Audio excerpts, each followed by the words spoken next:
The unboxing experience reflects the Pitaka premium approach. The packaging is compact, well-structured, and free from unnecessary visual noise. Inside, the presentation is clean and purposeful. Power bank and documentation, all neatly arranged.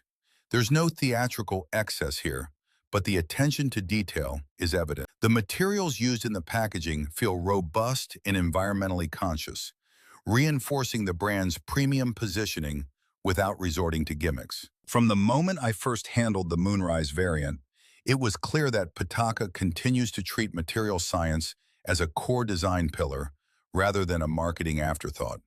The Aramid fiber weave, executed here in a subtle gradient reminiscent of the transition from dusk into night, delivers a level of visual depth rarely seen in power accessories. The tactile experience is equally considered. Unlike glossy plastic alternatives that attract fingerprints and micro-scratches, this finely woven aramid surface provides a soft, almost fabric-like grip while maintaining structural rigidity. When attached to a phone, it maintains a balanced profile that avoids the awkward bulk typically associated with magnetic battery packs.